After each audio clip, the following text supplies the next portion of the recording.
여러분 안녕하십니까? KBS 뉴스 특보입니다. 민주당 대선 후보 선출을 위한 인천 지역 경선 결과가 잠시 뒤에 발표됩니다. 오늘은 49만여 명이 참여한 2차 국민선거인단 투표 결과도 함께 발표되는데 그 현장 상황을 전해드리기 전에 정치부 손서영 기자와 이야기를 나누겠습니다. 손서영 기자, 오늘 경선의 의미를 어떻게 봐야 될까요? 네, 두 가지로 볼 수 있습니다.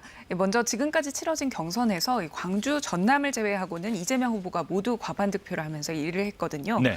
오늘 인천에서도 연승 행진을 이어간다면 이 대장동 의혹이 적어도 민주당 당심에는 큰 변수가 되지 않았다, 이런 분석을 해볼 수 있을 것 같고요. 네. 그런데 오늘 인천과 함께 2차 국민선거인단 투표 결과도 함께 발표가 됩니다. 여기에 참여한 선거인단이 한 49만여 명 정도가 되는데 네. 당원 말고 일반 국민들도 참여를 했거든요. 그래서 당신과 민심이 일치하는지 그 여부도 한번 확인해 볼 수 있을 것 같습니다. 여기서도 이재명 후보가 과반을 얻는다면 현재까지 이 누적된 득표수를 고려할 때 사실상 오늘 본선 직행 여부를 가늠할 수 있을 것으로 보입니다. 네. 자, 결선 투표로 가려면 이재명 후보의 누적 득표 과반이 저지돼야 하는 거잖아요. 그러면 현재까지 투표들의 득표율 현황이 어떻게 되고 있는지 한번 말씀해 주시겠습니까? 네, 이재명 후보가 이제 제주에 이어서 어제 부산, 울산, 경남에서도 과반 득표를 하면서 현재까지 이 누적 득표율이 53.5%로 1위를 하고 있거든요.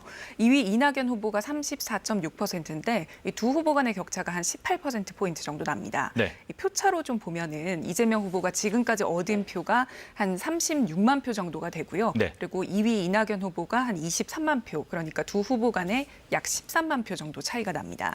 오늘 경선 결과가 발표되는 인천의 경우에는 선거인단 수가 한 2만 명 정도로 그렇게 많지는 않은데요. 예. 앞서 말씀드렸듯이 2차 선거인단 참여한 수가 한 49만여 명 정도가 되기 때문에 여기에서 이낙연 후보가 최대한 많은 표를 확보해야지 결선행으로 갈 수 있을 것으로 보입니다. 그렇군요. 이낙연 후보는 오늘 많은 표를 얻기를 바라고 있을 것 같은데, 자, 그런데 2차 선거인단 투표율이 그렇게 높지는 않다면서요? 네, 그렇습니다.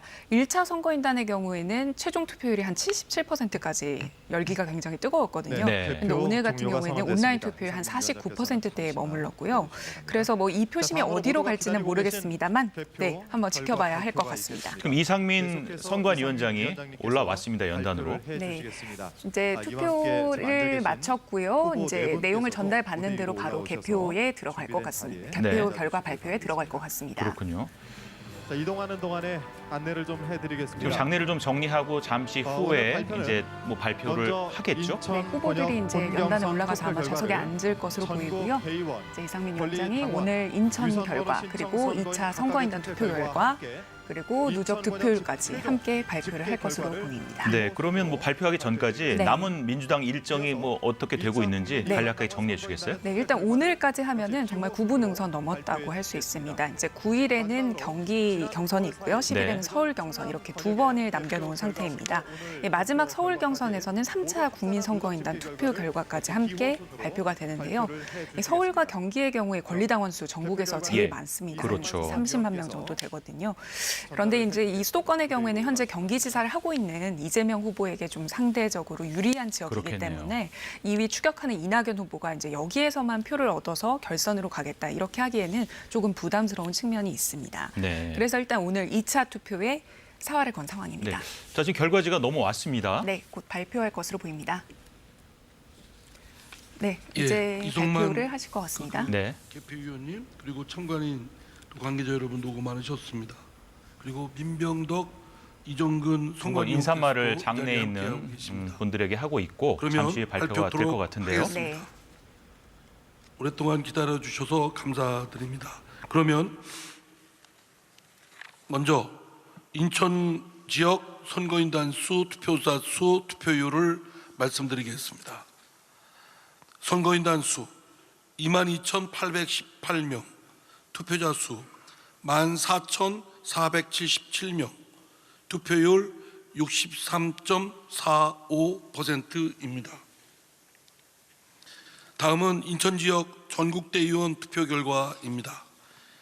기호 1번 이재명 348표 55.77%, 기호 4번 이낙연 득표수 254표, 득표율 40.71%, 기호 5번 박용진 8표 1.28%, 기호 6번 추미애 14표 2.24%입니다.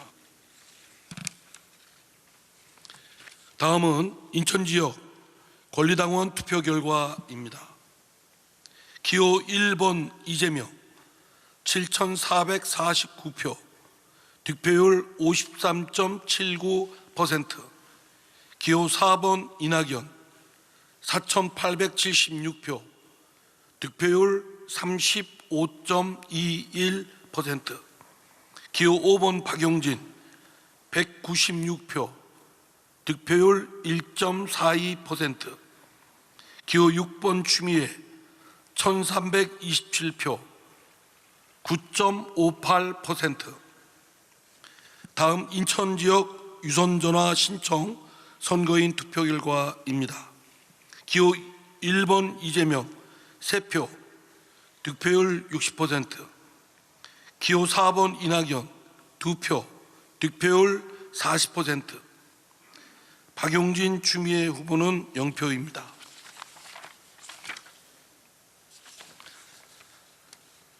그러면 인천 지역 최종 집계 결과를 기호 순으로 발표하겠습니다. 기호 1번 이재명 득표수 7,800표, 득표율 53.88%, 기호 4번 이낙연 5,132표, 득표율 35.45%, 기호 5번 박영진 204표, 1.41%, 기호 6번 추미애 1,341표, 9.26%입니다.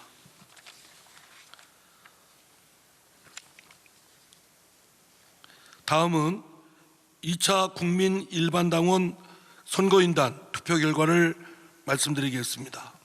먼저 선거인단 수, 투표자 수, 투표율입니다. 선거인단 수 49만 6,339명, 투표자 수 29만 6,114명, 투표율 59.66%입니다. 다음은 2차 국민 일반당원 선거인단 투표 결과를 기호 순으로 말씀드리겠습니다. 기호 1번 이재명 17만 2,237표, 득표율 58.17%, 기호 4번 이낙연 9만 9,140표, 득표율 33.48%, 기호 5번 박용진 7,505표, 득표율 2.53%, 기호 6번 추미애 17,232표, 득표율 5.82%입니다. 따라서 지금까지 누적 선거인단 수, 투표자 수, 투표율을 말씀드리겠습니다. 누적 선거인단 수 154만 9,622명, 투표자 수 102만 2,055명, 투표율 65.96%입니다. 마지막으로 지금까지 후보별 누적 집계 결과를 말씀드리겠습니다. 기호 1번 이재명 54만 5,537표, 득표율 54.90%, 기호 4번 이낙연 34만 1,076표, 34.33%입니다. 기호 5번 박용진 16,185표, 득표율 1.63%입니다. 기호 6번 추미애 9만 858표입니다. 득표율 9.14%입니다. 이상으로 발표를 마치겠습니다. 감사합니다. 네, 당원 동지 여러분, 대의원 여러분, 국민 여러분, 이상으로 투표 결과를 모두 마쳤습니다. 자, 보신 것처럼 민주당 인천 경선과 2차 국민선거인단 투표 결과가 방금 발표됐고 누적 득표까지 발표를 했는데, 자, 손소영 기자, 결과가 어떻게 나온 것인지 정리해 주십시오. 이재명 후보가 인천 경선에서도 53.8%로 1위를 했습니다. 이 49만여 명이 참여한 2차 국민선거인단 투표 결과도 오늘 함께 발표가 됐는데 58.1%를 득표해 과반을 확보했습니다. 네. 오늘까지 이재명 후보의 누적 득표율은 54.9%로 결선 투표 없이 본선에 직행할 가능성을 한층 더 높였습니다. 그렇군요. 2위 이낙연 후보는 인천에서 35.4%를 얻었고 2차 선거인단 투표에서는 33.4%를 얻었고요. 이 누적 득표율은 34.3%로 이재명, 이낙연 후보 간의 격차는 20%포인트 정도로 조금 더 벌어졌습니다. 3위는 추미애 후보로 누적 득표율 9.14%였고요. 4위는 박용진 후보 1.63%입니다. 네. 자, 이재명 대세론이 크게 변하진 않은 것 같은데 오늘 경선 결과 의미를 어떻게 해석을 해보면 될까요? 네, 보신 대로 이 선두 이재명 후보의 이제 대세론을 깨는 반전은 없었다. 이 결선 투표 없이 후보가 정해질 가능성이 이제 오늘 결과 발표로 인해서 좀 더 높아졌다. 이렇게 네. 볼 수가 있겠습니다. 사실 이 추석 연휴부터 정치권에서는 대장동 의혹을 둘러싼 공방이 굉장히 거셌는데요. 이 직후부터 치러진 호남 경선부터 오늘까지 이제 결과를 보면은 이재명 후보의 득표에 이 대장동 의혹이 큰 영향을 미치지는 못한 것 같습니다. 네. 이 광주 전남에서 이 122표로 좀 진 것 외에는 계속해서 1위를 차지하고 있고요. 그래서 적어도 이 민주당 당심에서는 대장동 의혹이 큰 변수로 작용하지 않았다. 이렇게 결론을 내릴 수 있을 것 같습니다. 네. 그리고 이제 오늘 발표된 일반 국민들까지 함께 참여한 2차 선거인단 투표 결과도 사실 비슷하게 나왔거든요. 그래서 이 민심도 당심과 그렇게 크게 다르지 않았다. 이렇게 해석을 할 수는 있을 것 같은데요. 네. 다만 이제 온라인 투표율이 50%대였기 때문에 그렇죠. 전체 민심을 반영했다 이렇게 볼 수는 없을 것 같고 네. 오히려 야권의 공세에 이재명 후보의 지지층들이 좀 더 결집하는 효과가 있었다. 이렇게 해석할 수 있을 것 같습니다. 네.